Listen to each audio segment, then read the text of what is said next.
Welcome back to the deep dive. Okay, today we are hacking your morning, that first hour. Yeah, that crucial window. If you feel like your mornings are just, chaos, or maybe you just need a real shot of focus before everything starts hitting you, well, we're diving deep into Hal Elrod's miracle morning. And specifically, we're focusing on that acronym he uses, the one that makes it stick. SAVERS. Right, the 6 practices. And this isn't just some theory he cooked up. I mean, Elrod's own story, surviving that awful car crash, huge career setbacks. Yeah. It really shows this routine is kind of built on resilience, reinvention, really. Absolutely. And our mission today, for you listening, is to give you the actual blueprint. We're pulling out those core 6 SAVRs practices, giving you the background, the why. Yeah. And crucially, breaking down the practical side, like how do you actually do this? Yeah. We've got templates from like 6 minutes up to 60. 6 minutes, really. Yeah, really. We'll get into that. But we'll cover the benefits, sure, but also the science bit and, importantly, the warnings. Avoiding that performance anxiety trap or burnout. Okay, so the big idea behind it all sounds pretty simple, almost too simple. Well, it is simple, but powerful. The core premise is just how you start your day really sets the tone for how you live your day. Right. By stacking these small, consistent wins first thing, you create this compounding effect.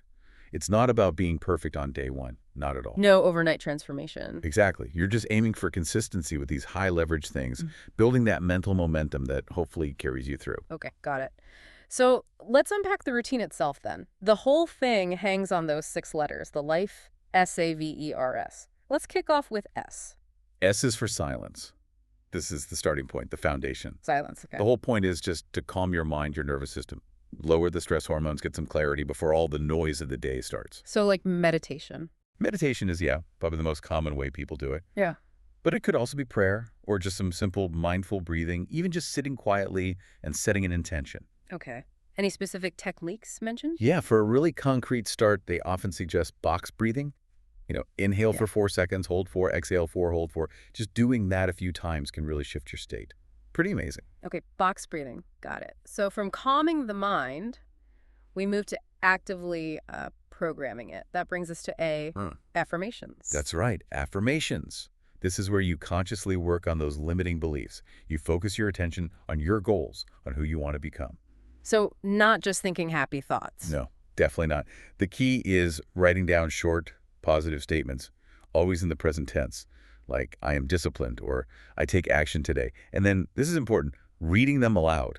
Aloud? Why aloud? Because reading them aloud with real feeling, with conviction, that's what starts to make them feel real. It engages more of your brain, anchors it better than just thinking it silently. Okay, interesting.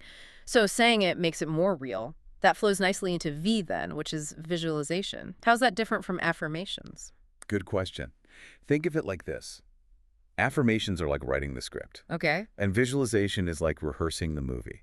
It's a full sensory rehearsal of success. Ah, I like that. The movie rehearsal. Exactly. You're not just thinking about success, you're mentally experiencing it. You imagine the outcome you want, sure, but also the steps you'll take. And you use all your senses. What does it look like? Sound like? What does success feel like in your body? Can you give an example? Sure. Maybe you visualize giving a presentation. You see yourself arriving, feeling calm, confident. You see your posture. You hear your voice, strong and clear. You even imagine the positive reaction from the audience. Just 2 minutes of that builds, like mental muscle memory for it. Makes sense. Okay, moving on. E is for exercise. This one seems pretty straightforward. It is. Mostly. It's about waking up your body, boosting your energy, getting that blood flowing for mental clarity. How much exercise are we talking? An hour-long workout? Not necessarily. That's the key point here. Yeah. Consistency trumps duration. It could be a solid 20-minute workout, absolutely. Or it could genuinely be just 1 minute of jumping jacks or push-ups. 1 minute. 1 minute. Just something to break that physical inertia, get your heart rate up a bit. That's the main goal for this part of the routine. Okay, so wake up the body, then feed the mind. That brings us to the last 2. R is reading. Right, reading. Dedicate maybe 5 to 20 minutes to deliberately taking in knowledge or inspiration. The focus here is usually on nonfiction. Like self-help, business books. Exactly. Personal development, biographies, skills-based stuff, anything that helps you move towards your goals. The aim is to find at least one idea, just one thing, you can maybe apply that day. And what about audiobooks? If you're really pressed for time. Yeah, audiobooks are definitely considered an acceptable alternative. As long as you're actively listening and engaging, not just letting it wash over you while you multitask heavily. Gotcha. Okay. And the final letter. S for scribing. Journaling, basically. Yep, scribing or Yeah. journaling. And it's not just navel gazing. It's functional. It's about getting thoughts out of your head and onto paper. Clearing mental clutter. Exactly. It frees up bandwidth. You could use it to reflect, to plan your day, to process things. Just offload that mental weight so you can focus. How do you do it quickly? Not everyone wants to write pages. Good point. You can do free writing, just dump whatever's in your head. But for efficiency, a really popular format is super quick lists, like Yeah. 3 wins from yesterday, 3 main priorities for today, 1 thing I'm grateful for. That's neat. Covers reflection, planning, and gratitude. How long would that take? Maybe 3 minutes, tops, super concise. Okay, so that's the SAVERS framework. Silence, affirmations, visualization, exercise, reading, scribing. But knowing the steps isn't the same as doing them right. Precisely. Which brings us to the practical side, making it work in real life. Section 2. And this is where the flexibility comes in, you mentioned. Because just hearing those 6 things could feel overwhelming. Totally. And that's why the time templates are so important. It avoids that feeling of, I have to do all this perfectly for an hour. The most talked about one is probably the 6-minute miracle. Okay, the 6-minute miracle, you mentioned it earlier. Gotta say, the name sounds a bit hyped. How does that even work? Yeah, the name is catchy, but it's designed for when you are absolutely slammed for time, ultra busy. You literally spend 1 minute on each of the 6 practices. 1 minute of silence, 1 minute of reading, 1 minute of exercise. Exactly. 1 minute per letter. SAVERS. 6 minutes total. Okay, hold on. 1 minute of exercise, 1 minute of meditation. Is there actual benefit there, or is it just a psychological trick? Like making yourself feel like you did something? Because 60 seconds of jumping jacks isn't really changing my fitness level. That's a totally fair question, and the sources are pretty upfront about it. For the 6-minute version, it is primarily psychological and about habit formation. Yeah. The main benefit isn't the physiological impact of 60 seconds of push-ups. It's the win of having done it. It proves to your brain, first thing, that you can follow through on an intention. It builds that tiny bit of self-efficacy. So it's about building momentum. Exactly. In this system, especially when starting or crunched for time, momentum and consistency are prioritized over the intensity or duration of any single practice. Getting that check mark, psychologically, is huge. Okay, that makes more sense. It's about starting the engine, not running the marathon in minute 1. And then on the other end of the scale, there's the 60-minute version. Right. The contrast shows the range. If you have the time and inclination, you can go deep. In the 60-minute routine, you might do, say, 10, 15 minutes of silence, maybe a proper 15, 20-minute exercise block, cardio, weights, whatever. And then splitting the rest of the time. Yeah, maybe 5, 10 minutes each for the affirmations, visualization, reading, and scribing. It scales up based on your availability and what you feel you need most. And making it actually stick, regardless of whether it's 6 or 60 minutes. That comes down to the habit building part, the 30-day challenge idea. Yes, the 30-day challenge. It's structured progressively. It's designed to build the habit, not achieve instant mastery. How does that work, week by week? Sort of. Week 1, the first 7 days, the focus is purely on consistency. Just show up. Often, they suggest starting with the 6-minute version just to make showing up easy. No pressure, just do it. Okay, just build the rhythm. Then, maybe around week 3, days 15 to 21 or so, you start to personalize it more. You really tailor your affirmations and visualization to a specific major goal you're working on. Maybe you deepen your reading or journaling time. And after the 30 days? The idea is you evaluate. How's your energy, your focus, what parts felt most impactful? Have any new positive habits emerged? Then you adjust the routine so it fits sustainably into your actual life long term. Right, but let's be real. The biggest hurdle for many people isn't doing the routine, it's actually waking up early enough to have time for it. That sleep inertia, it's strong. Oh yeah. The elephant in the room. Getting out of bed. The sources definitely offer practical tips for this. Okay, hit me. What are they? Tip number 1, classic but effective. Move your alarm clock across the room. The make yourself get up technique. Exactly. You have to physically get out of bed to turn it off.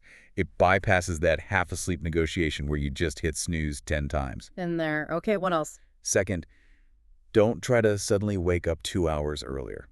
That's usually doomed. Yeah. Use a progressive shift, Meaning? meaning set your alarm just 10 or 15 minutes earlier than usual. Stick with that for 3 days. Then shift another 10, 15 minutes earlier. Keep doing that gradually until you hit your target wake-up time. Much less jarring. Slow and steady. Makes sense. Any other tips? Yeah, the third big one is preparation. Prep the night before. Ah. Massively increases your chances. Like what? Lay out your workout clothes. Put a glass of water by your bed to drink immediately. Have your book or journal ready. Decide exactly what exercise you'll do. Remove any friction, any decisions you'd have to make when you're groggy and willpower is low. Smart. Removes the excuses. But what about people whose lives don't fit a neat 9 to 5, wake at dawn schedule? Shift workers. Night owls. Great point. Flexibility here isn't just nice, it's essential. The guidance is clear. For shift workers or later chronotypes, the specific time on the clock matters less than the consistency relative to your own wake-up time. So your miracle morning might be a miracle afternoon if you work nights. Precisely.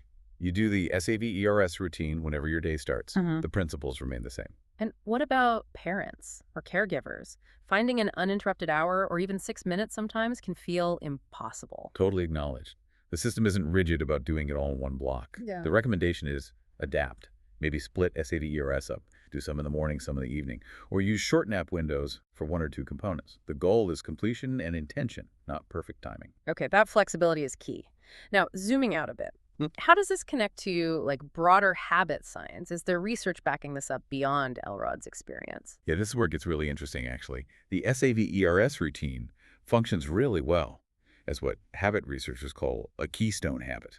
A keystone habit, what's that exactly? A keystone habit is one specific routine that, when you nail it consistently, tends to trigger a whole cascade of other positive changes, like a chain reaction. How so? Well, starting your day with intention and these positive practices often leads, almost unintentionally, to making better food choices, procrastinating less at work, maybe being more patient with your family. It ripples outwards. Ah, interesting. And the other piece is self-efficacy. Making and keeping that small promise to yourself each morning, doing your SAV-ERS, builds belief. It builds the sense that I am someone who does what they say they'll do. Yeah. That repetition, in a consistent context, makes it automatic over time and boosts your confidence for tackling bigger things. That makes a lot of sense, that early win setting the stage. Yeah. But, okay, we need to provide balance here. What are the common criticisms or the potential downsides? This can easily tip into toxic productivity, can't it? Absolutely. That's a real risk and something the sources caution against, too. First off, the one-size-fits-all pressure. The 5 a.m. club hype. Exactly. Not everyone can or should wake up at 5 a.m. Your life, your biology, might mean 7 a.m. or even later is your optimal start. The point is intentionality when you start, not hitting some arbitrary time. Avoid shaming yourself if 5 a.m. doesn't work for you. Right. And the other big risk? Turning it into just another stressful chore. Another thing on the to-do list you feel guilty about not doing perfectly.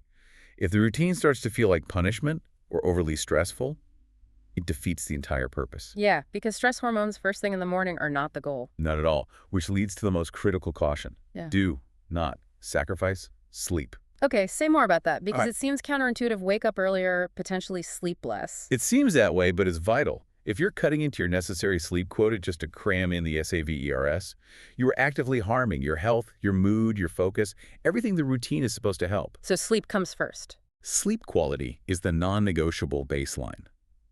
If you're consistently tired, the routine is working for you.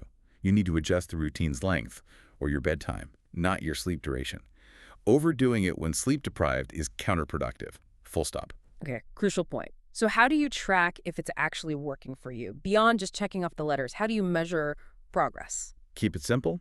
Track your consistency. Maybe just tally the days you completed it each month. Yeah. That shows the habit formation. Right. But also track some subjective things. Rate your energy level each morning, maybe 1 to 5. Rate your general mood. If those numbers are consistently low or dropping and you know you're skimping on sleep, that's your red flag. The routine needs adjusting. And tracking sleep quality itself, are you waking up feeling rested, is probably the most important metric. Got it. Energy, mood, sleep quality. Okay, so wrapping this all up, what's the main takeaway for someone listening right now? I think the core message is keep it simple, keep it flexible, and focus on making it feel like nourishment, not punishment. It's about adding intention, not adding stress. And that actionable next step you mentioned, the non-negotiables. Yeah, that's a really practical tip from the source material. Yeah. Instead of feeling like you have to do all 6 perfectly every single day, pick just 2 practices that feel most essential for you. Like maybe silence and exercise. Yeah. Or reading and scribing. Exactly. Yeah. Whatever feels most impactful for your state of mind, make those your non-negotiables. On days you're short on time or energy, just commit to doing those 2. Do them first. That really lowers the barrier, avoids the all-or-nothing failure trap. You didn't fail the day if you just did your 2 key things. Precisely. It keeps the consistency engine running. Which leads to maybe one final thought for you to consider. Thinking about that keystone habit idea and the power of even tiny, consistent actions. If just doing, say, 1 minute of silence and 1 minute of exercise could potentially trigger positive changes across your whole life, what is the absolute smallest non-negotiable step you could commit to starting tomorrow? Not the whole routine, maybe not even the 6-minute version yet, just your personal minimum viable starting point to kick off that positive chain reaction.